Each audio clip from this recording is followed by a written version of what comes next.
오늘의 말씀은 역대상 4장 9절에서 10절입니다. 야베스는 그의 형제보다 귀중한 자라. 그의 어머니가 이름하여 이르되 야베스라 하였으니 이는 내가 수도로이 낳았다 함이었더라. 야베스가 이스라엘 하나님께 아뢰어 이르되 주께서 내게 복을 주시려거든 나의 지역을 넓히시고 주의 손으로 나를 도우사 나를 환난으로 벗어나 내게 근심이 없게 하옵소서 하였더니 하나님이 그가 구하는 것을 허락하셨더라. 아멘.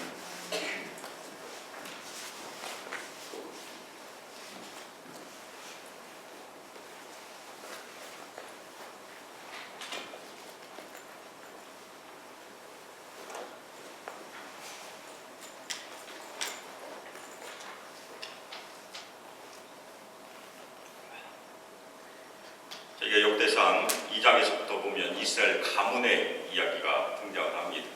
그리고 오늘 성경을 목록한 4장에 들어오면 유다 자손들의 이야기를 하다가 9절에서 갑자기 문맥에서 벗어난 한 사람의 이야기가 등장을 합니다. 그 한 사람의 이름은 야베스예요.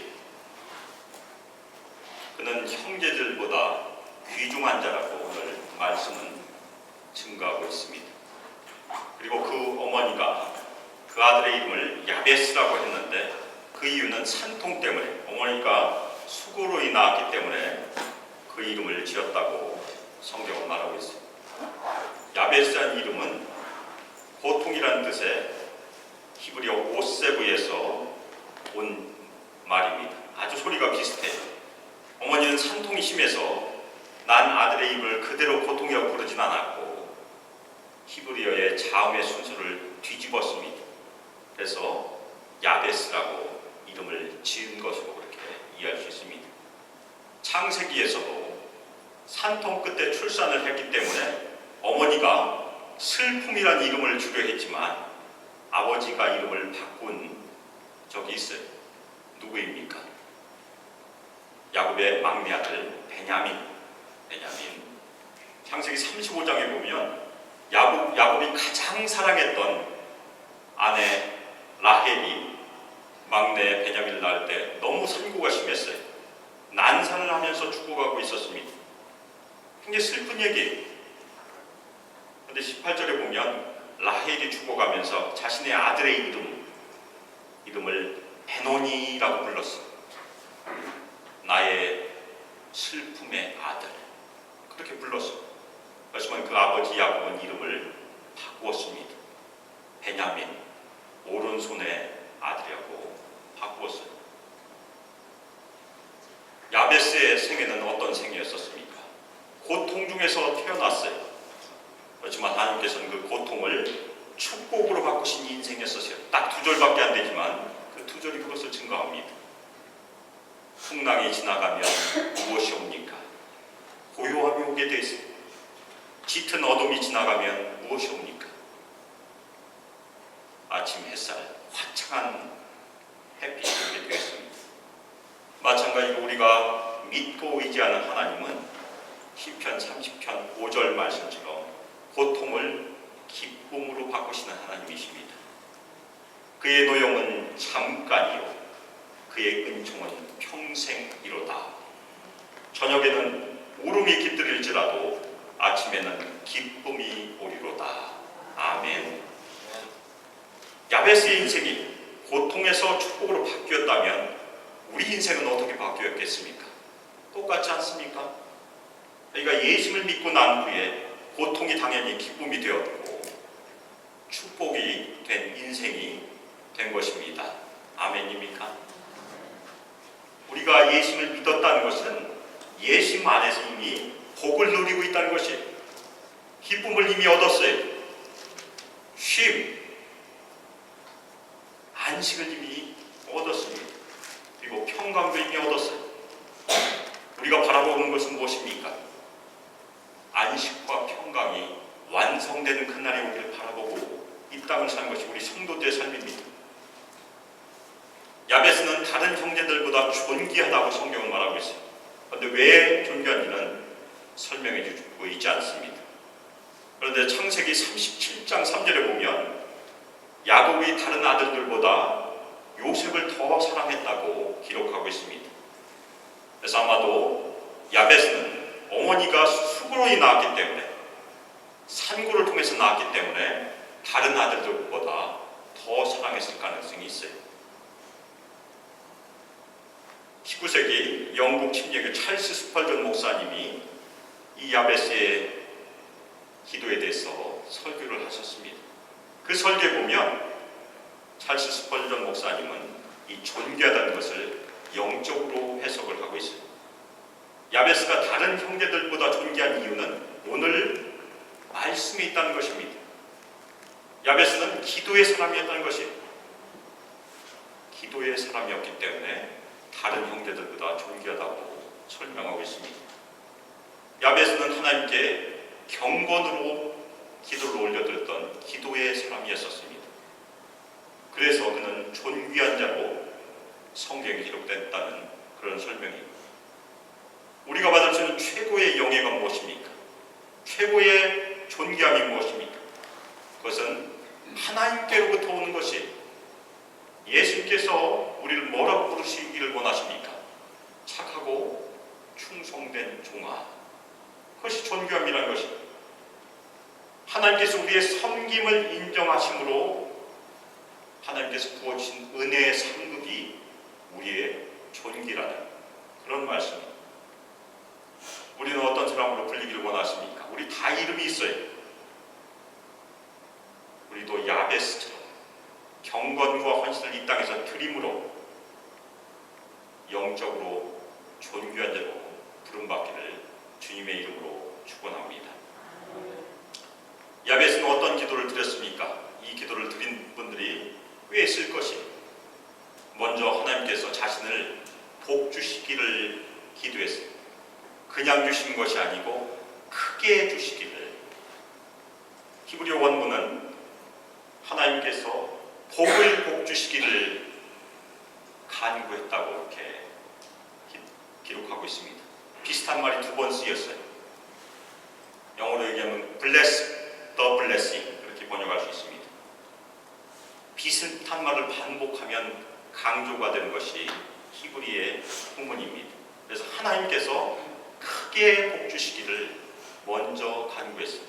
그냥 복 주신 것이 아니고 크게 복을 주시옵소서. 얼마나 좋은 기도입니까? 그렇게 기도하세요. 이왕 주신 김에 크게 복을 주세요. 구약에서 보면 언약의 하나님께서 자신의 백성을 부르시면서 언약을 맺으시고 항상 언약에 따른 복을 약속하십니다. 그 언약의 복은 두 가지가 있어요.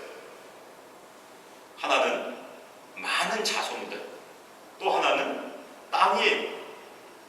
자손과 땅은 구약의 복의 아주 핵심입니다. 그래서 야베스가 그 다음 기도가 무엇입니까? 지경을 넓혀 주소서. 우리 개혁개정판은 지역이라고 바꿨네요. 그런데 옛날 번역 개혁 한글판은 지경이라고 되어 있습니다. 지경. 저희 입에 지경이 익숙해져서 그런지 저도 지경이라고 그냥 썼습니다. 그 말이 더 마음에 끌리는 것 같아요. 영어 번역에서도 보더 아니면 테리토리라고 이렇게 번역을 하고 있습니다. 그 다음은 하나님의 손이 함께하기를 기도했어요. 언제 하나님의 손이 필요합니까? 하나님의 도우심이 필요할 때가 하나님의 손이 필요할 때입니다. 또 하나는 하나님의 보호하심이 필요할 때가 하나님의 손이 필요할 때입니다. 두 가지가 오늘 말씀에 다 포함이 되어 있습니다. 하나님의 손이 함께하여야 우리는 지경을 넓힐 수 있습니다. 아닙니까? 사람의 노력으로 많은 일들을 할 수 있어요. 우리가 태산을 옮기려면 삽을 가지고 와서 한 삽씩 푸면 우리 생애 다 못하겠지만 계속해서 하다 보면 옮겨질 수 있겠죠. 그러나 하나님의 손이 함께하면 불가능을 가능케 하신다는 것입니다. 그것이 하나님 크기의 일이에요. 그래서 우리는 하나님의 손이 함께하기를 늘 기도해야 된다는 얘기입니다. 그 다음 기도도 그대로 연계됩니다. 환난을 벗어나 근심이 없게 하옵소서. 그것은 보호에 대한 기도입니다. 하나님의 손이 함께하여야 우리는 환난을 벗어나 근심이 사라진다는 얘기입니다. 굉장히 중요한 기도예요. 이 세상의 성도들은 늘 환난을 당하고 그것 때문에 근심하지 않습니까? 따라서 우리가 늘 기도해야 되는 것은 하나님의 손이 함께하길 기도해야 된다는 것입니다. 우리를 보호하여 주시길. 제가 자주 기도하는 것, 우리 수만교회 성도들이나 우리 가족, 우리 아이들 이름을 다 불러가면서 예수님의 피로 덮어주세요. 이렇게 기도를 해요. 보호해 주세요. 운전하다가 사고 나지 않도록, 길에서 어려움을 당하지 않도록 늘 보호해 주시길 기도한 것이 저의 기도 중에 하나입니다. 야베스가 간절히 기도를 드리자 하나님께서는 그 구한 것을 허락하셨습니다. 야베스가 다른 형제들보다 존귀한 이유는 하나님께 간절히 기도를 드렸고 그 기도의 응답을 받았기 때문입니다. 이 야베스라는 이름은 오늘까지도 기록이 되어 있어요. 무엇으로 기록이 되어 있습니까? 기도의 사람. 기록이 되어서 우리에게도 도전을 주고 있고 감동을 주고 있습니다. 야베스가 하나님께 간절히 기도했다면 저희도 당연히 간절히 기도해야 됩니다. 우리는 야베스보다 더 나아요. 왜 그렇습니까? 우리는 예수 그리스도를 통하여 하나님의 자녀가 되었습니다. 예수님의 중보를 힘입어 성령의 도우심을 힘입어 우리는 하나님 계신 보좌에 직접 나아갈 수 있어요. 아버지 하면서 나아갈 수 있어요. 얼마나 좋은 특권입니까? 그 특권을 사용하라는 얘기예요.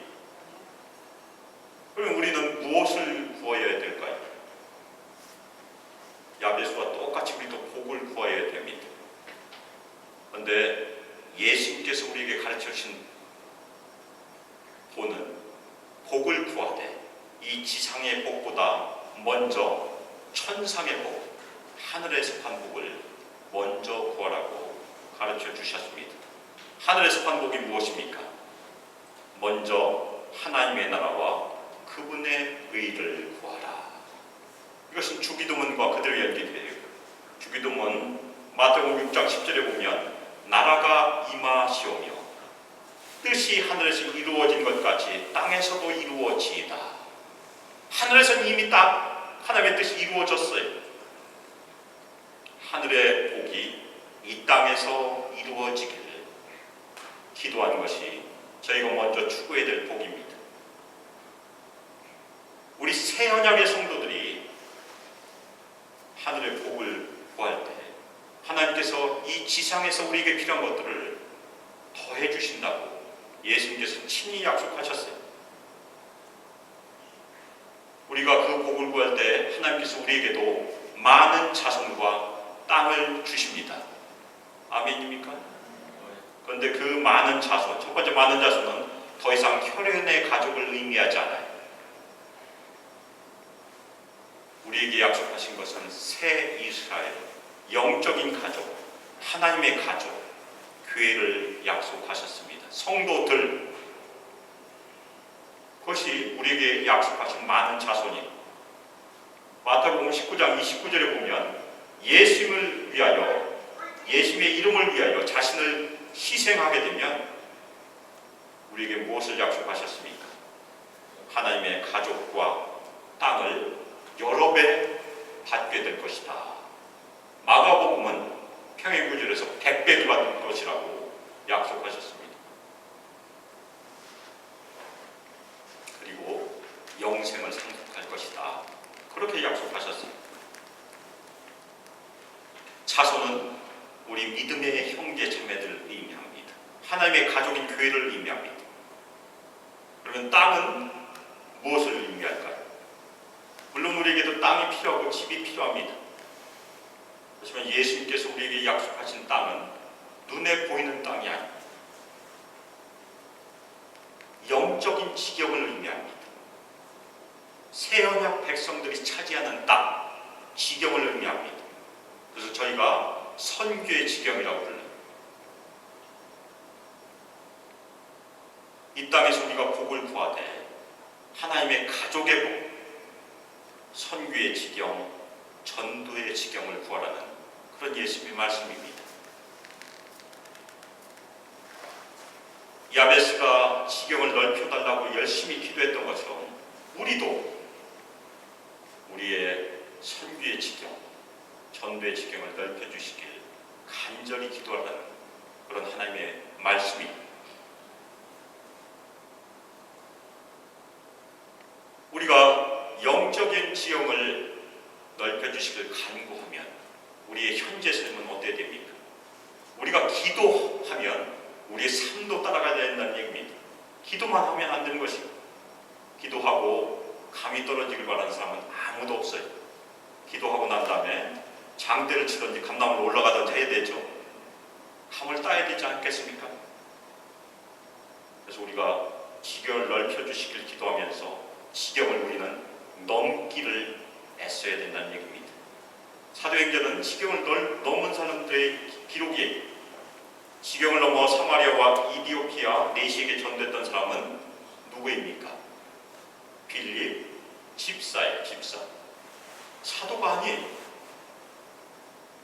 지경을 넘어 로마 군대 백부장 고넬료와 그 가족에게 복음을 증거했던 사람은 베드로고, 역시 지경을 넘어 이방인에게 복음을 전하고 그 당시에 땅끝이라고 생각했던 로마까지 갔던 사람이 바울이에요. 그것이 사도행전의 역사입니다.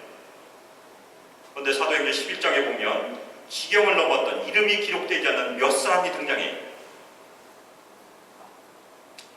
제가 읽겠습니다. 사도행전 11장 19절에서 21절. 그때 스데반에일로 일어난 환란으로 말미암아 흩어진 자들이 베니게와 고로와 안디오까지 이르러 유대인에게만 말씀을 전하는데, 그 중에 고로와 구레네 몇 사람이 안디옥에 이르러 헬라인에게도 말하여 주 예수를 전파하니 주의 손이 그들과 함께 하심에 수많은 사람들이 믿고 주께 돌아오더라.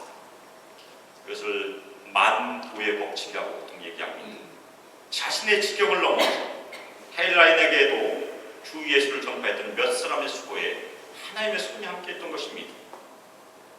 그래서 우리도 매일 지경을 넘어야 돼요. 의도적으로 지경을 넘어야 됩니다. 왜 그렇습니까? 교회를 오래 다니다 보면 아는 사람들이 다 교회 다니는 사람들이에요. 전도할 수가 없어요. 그래서 우리는 익숙한 환경을 깨고 의도적으로 지경을 넘어야 돼요. 일주일에 한 번씩이라도 이거 먼저 지경을 넘겨서 기도하고 의도적으로 커피숍을 가든지 식당을 가든지 미장을 가야 된다는 얘기입니다. 매주 미정원 가서 켜놓겠죠.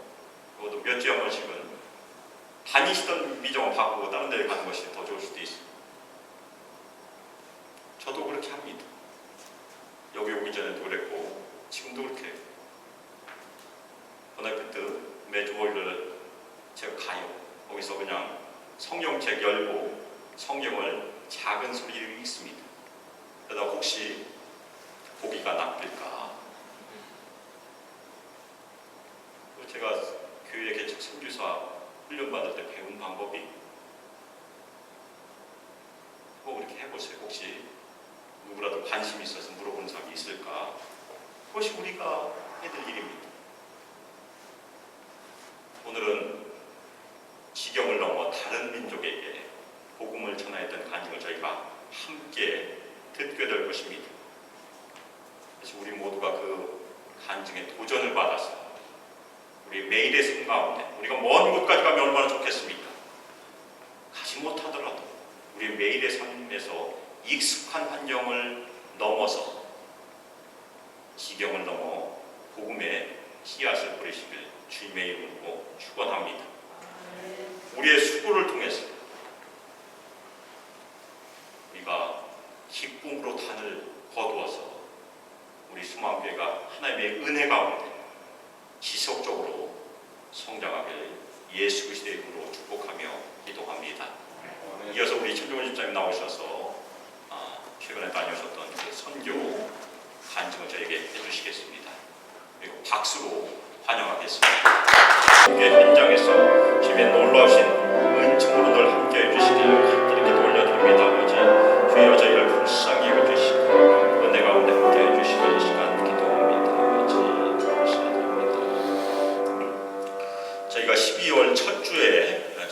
개척 6주년을 맞는 날인데 그날은